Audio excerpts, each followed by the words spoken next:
punya simpanan amal kebajikan yang tidak ada manusia yang tahu. Kau punya amal soleh, istrimu nggak tahu, bapakmu nggak tahu, ibumu nggak tahu, tetanggamu nggak tahu. Rasul sallallahu alaihi wasallam bersabda, "Man istata'a minkum ay yakuna lahu khib'un min amalin salih falyaf'al." Barang siapa di antara kalian yang bisa memiliki amal perbuatan tersembunyi, hendaklah dia lakukan itu. Para ulama menjelaskan, orang yang memiliki simpanan amal soleh berarti dia itu beramal lillahi ta'ala. Kalau amal yang kelihatan orang jamaah, itu bisa jadi setan masih menggoda kita untuk riya.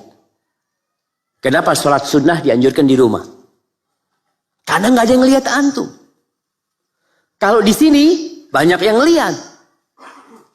Rasul sallallahu alaihi wasallam menjelaskan salah satu orang yang akan mendapatkan naungan dari Allah pada hari kiamat. Ada 7 tuh. 7 orang yang akan mendapatkan naungan dari Allah di padang mahsyar nantinya. Yauma la dhilla illa dhilluh. Salah satunya adalah wa rajulun tasaddaqa bi sadaqatin fa akhfaha. Seorang yang bersedekah kemudian dia sembunyikan sampai tangan kirinya tidak tahu apa yang dikeluarkan dengan tangan kanan. Perlu jemaah. Orang ini insyaallah husnul khatimah. Yang melakukan hal itu Allah akan kasih husnul khatimah. Karena dia beramal shadiqan lillah. Benar dia itu. Bukan pura-pura beramal saleh. Kalau kita melihat kisah-kisah as-salafus saleh, diceritakan Ali ibn Husain ibn Ali ibn Abi Talib. Ali ibn Husain ibn Ali ibn Abi Talib yang dikenal dengan Ali Zainal Abidin. Disebutkan dalam kitab-kitab sejarah bagaimana Ali bin Husain ini dia suka bersedekah. Ketika di malam hari dia suka manggul makanan, dia taruh di depan rumahnya orang-orang miskin. Janda-janda ditaruh, diketuk, ditinggal. Terus. Tidak ada yang tahu. Kapan diketahui? Ketika dia meninggal dunia. Ketika dia meninggal dunia, penduduk Madinah kehilangan sodakoh sembunyi-sembunyi. Nggak ada lagi itu datang beras. Nggak ada lagi. Berarti penduduk Madinah itu nggak pernah tahu sampai Ali meninggal dunia. Tentang amalan dia. Allah akan kasih husnul khatimah. Dawud ibn Abi Hind. Seorang alim ulama yang terkenal. Ibn Abi Adi cerita tentang dia. Dawud ibn Abi Hind ini puasa selama 40 tahun. Keluarganya nggak ada yang tahu. Puasa sunnah selama 40 tahun. Wa kana kharrazan. Dia kerjanya kharraz. Kharraz wallahualam, apa artinya kharraz ini? Kharraz kalau nggak salah sebagai pembuat kerajinan lah dia ini. Kalau anda nggak salah. Dia itu ketika berangkat kerja selalu membawa makan siangnya. Di tengah jalan dia sedekahkan. Di tempat kerjanya dia nggak makan. Orang-orang berpikir mungkin dia sudah makan di jalan. Pulang malam hari, dia makan malam dan itu berbukanya dia. Selama 40 tahun keluarganya nggak tahu. Subhanallah. Kita baru puasa sunnah sehari, sekampung udah tahu. Subhanallah. Fadl makan. Lagi puasa. Insyaallah. Baru sehari puasa sunnah. Sekampung udah tahu semuanya. Usahakan kita punya amalan-amalan. Dan wanita, ibu-ibu itu bisa punya ibadah sunnah yang suaminya nggak tahu. Suaminya keluar kota, dia puasa sunnah. Soalnya kalau dia puasa sunnah ketika ada suaminya, dia harus izin sama suaminya. Maka lakukan amalan-amalan yang tidak diketahui oleh orang. Ibnu Sirin, seorang tabi'in, dikatakan Ibnu Sirin ini kalau siang dia tertawa sama orang, ya, Masya Allah. Hidupnya senang sama orang. Fa'idha jannal lail, faka'annahu qatala ahla qaryah. Tapi kalau sudah malam tiba, dia itu menangis seakan-akan telah membunuh orang satu kampung. Memohon ampunan kepada Allah Subhanahu wa ta'ala. Di antara 7 orang yang akan mendapatkan naungan di sisi Allah, salah satunya wa rajulun dzakarallaha khalian fafadat ain. Orang yang mengingat Allah sendirian, bukan di depan orang. Nangis di depan orang gampang. Kadangkala orang Masya Allah sholat di Masjid Nabawi pada nangis. Masya Allah. Setelah sholat, sahibnya tanya, antum kenapa nangis tadi? Ya imamnya nangis, nggak enak gak nangis kan?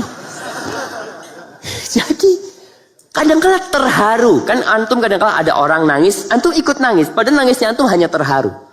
Yang di hadis ini disebutkan menangisnya itu karena takut kepada Allah, bukan karena terharu. Orang cerita tentang orang tua, pidato tentang orang tua, kemudian menangis. Menangisnya itu karena apa? Haru. Karena dia ya Allah ya. Kalau takut sama Allah, wallahu a'lam bishawab. Tapi yang jelas, antum harus punya amalan yang tidak ada orang yang tahu. Imran bin Khalid bercerita bahwasanya Muhammad bin Wasi', salah seorang alim ulama, subhanallah, yang dikatakan Muhammad bin Wasi' ini, kalau dia berdoa, tentara itu aman sudah. Muhammad bin Wasi' kalau dalam peperangan, pernah dalam satu peperangan, ada salah seorang panglimanya tanya, mana Muhammad bin Wasi'? Carikan dia. Cari, Muhammad bin Wasi' sedang berkomat kamit, dengan tombak dia pegang. Dan dia menunjuk ke langit. Apa kata panglimanya? Jarinya. Ibn Wasi' ini lebih aku cintai daripada 1000 tentara. Apa yang dia lakukan? Allah kabulkan doa dia. Imran bin Khalid cerita, sesungguhnya ada orang, katanya Muhammad bin Wasi', ada orang yang menangis selama 20 tahun, istrinya nggak tahu. Dia nangis satu kasur jamaah, istrinya nggak tahu. Kadang-kadang kita kalau nangis, Masya Allah. Kapan menangisnya? Menangisnya mesti kalau kena musibah.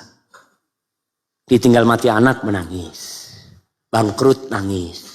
Sakit nangis. Gak pernah kita nangis karena Allah Subhanahu Wa Taala. Maka perlu kita berpikir. Selama hidup kita, berapa kali nih kita nangis karena Allah? Hitung nanti. Ada orang-orang yang selama hidupnya gak pernah nangis karena Allah. Maka kalau gak bisa, kita harus menangis. Kenapa Anda gak bisa nangis? Karena tangisan itu salah satu tanda kelembutan jiwa seseorang.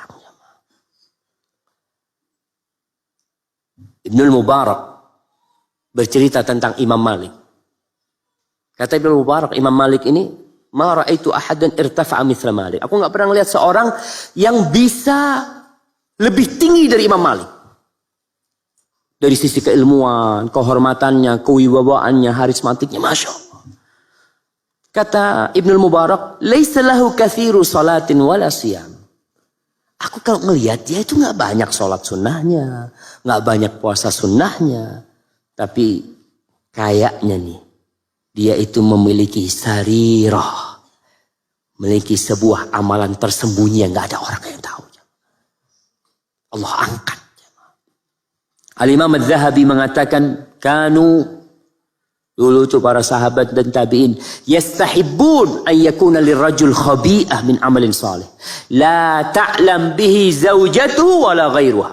Dulu itu orang-orang dari kalangan salafus saleh, mereka menganjurkan agar setiap orang memiliki amal soleh tersembunyi yang istrinya tidak tahu. Yang keluarganya nggak tahu. Antum mungkin jamaah ngelihat jalan becek di kampung.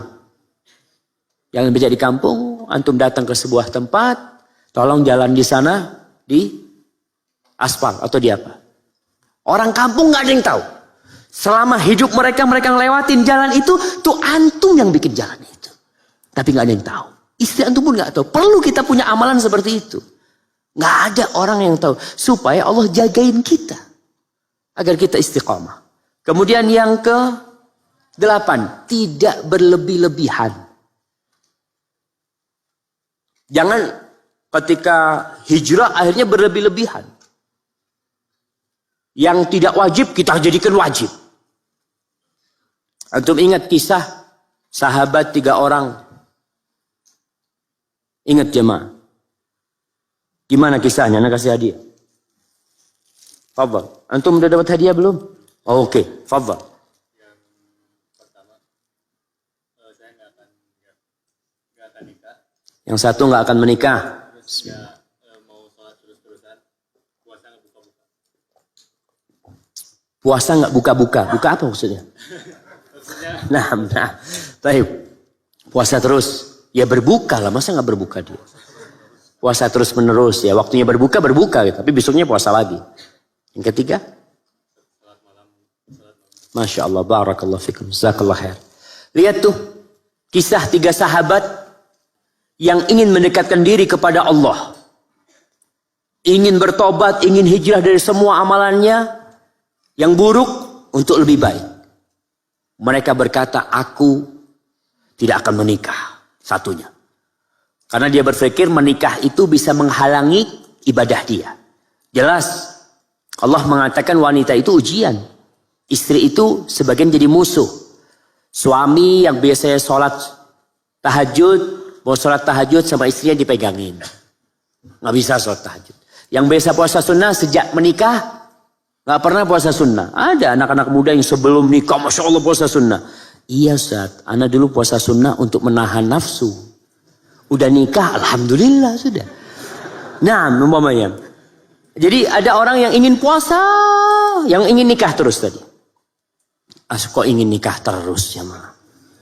Yang tidak mau menikah, yang pertama. Karena dia berpandangan kalau menikah itu bisa mengurangi ibadah dia. Yang kedua, ingin puasa sunnah terus selama-lamanya. Yang ketiga, ingin sholat malam terus-terusan dan tidak tidur. Apa kata Rasulullah SAW?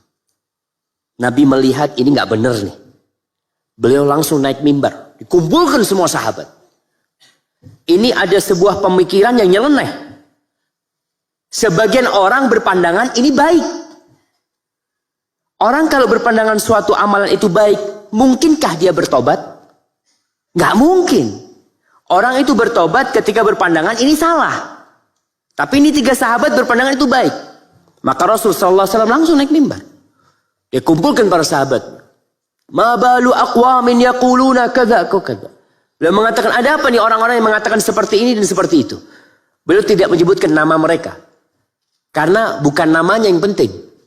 Tapi yang ucapan mereka ini yang perlu diluruskan. Siapapun yang mengatakan salah kalau ucapan itu salah. Itu termasuk adab dan etika Rasulullah SAW. Lalu beliau mengatakan, ama wallahi inni akhsyakum lillahi wa atqakum. Ketahuilah aku ini orang yang paling bertakwa di antara kalian. Orang yang paling takut kepada Allah di antara kalian. Aku itu salat malam dan aku tidur. Aku itu puasa dan aku juga nggak berpuasa. Aku berbuka. Artinya pada beberapa hari beliau puasa, beberapa hari beliau nggak puasa.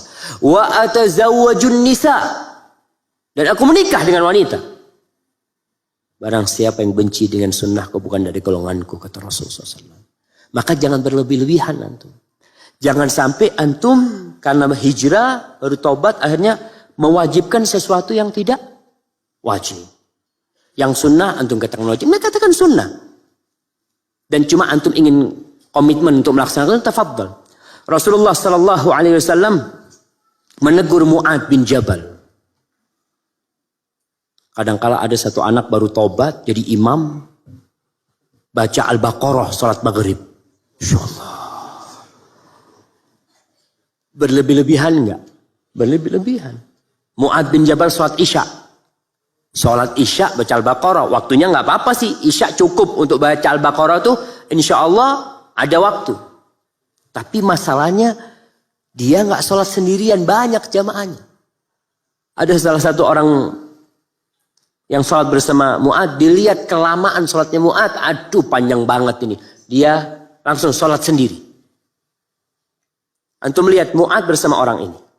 Mu'ad berpandangan kalau tuh orang yang meninggalkan sholat, itu yang salah. Itu pandangan Mu'ad. Bahkan disebut munafik atau apa. Orang seperti itu. Maka sampailah berita itu kepada Rasul SAW. Yang ditegur siapa? Mu'ad. Bukan tuh orang. Rasul sallallahu alaihi wasallam mengatakan, "Afattanun ya Mu'ad? Apakah engkau akan menjadi orang yang menghidupkan fitnah?" Kata dia, kalau kau sholat sama orang, kau tahu di belakangmu itu ada orang tua, ada orang yang punya hajat, ada yang sakit. Maka bacalah surat Sabbih isma rabbikal a'la. Bacalah surat Hal ataka hadithul ghasyiyah. Maka para jamaah jangan berlebih-lebihan. Inna hadad din yusr. Agama ini mudah. Wala yushaddad din ahadun illa ghalabah. Tidak ada satupun orang yang berusaha untuk mempersulit dirinya kecuali dia kalah. Makanya orang-orang yang terlalu berlebih-lebihan dalam beribadah, lama-kelamaan malah nggak beribadah dia. Ditinggalkan karena nggak kuat dia. Aduh kok berat banget nih, kau yang memberatkan dirimu. Maka Islam itu agama yang pertengahan. Antum sakit, nggak bisa wudhu, tayamum. Jangan maksakan diri. Ada orang enggak, anak mau wudhu. Karena pahalanya wudhu seperti ini, seperti wudhu, sakit antum akhirnya. Maka jangan. Kemudian ke masjid, hujan terus. Antum nggak harus ke masjid. Wah, tapi anak mau ke masjid. Pahalnya lebih besar. Naam, pahalnya lebih besar. Tapi kau bisa terpeleset atau apa, jalannya licin. Jangan memberatkan diri. Tetap yang wajib, katakan wajib. Yang sunnah-sunnah, rukhsah diambil. Ada orang-orang yang tidak menerima rukhsah. Seperti ketika Rasul sallallahu alaihi wasallam dalam perjalanan, lagi puasa nih. Sebagian sahabat sedang puasa. Dan Nabi sudah ambil gelas. Dia tunjukkan kepada para sahabatnya bahwa beliau berbuka. Ana izin minum dia. Bismillah.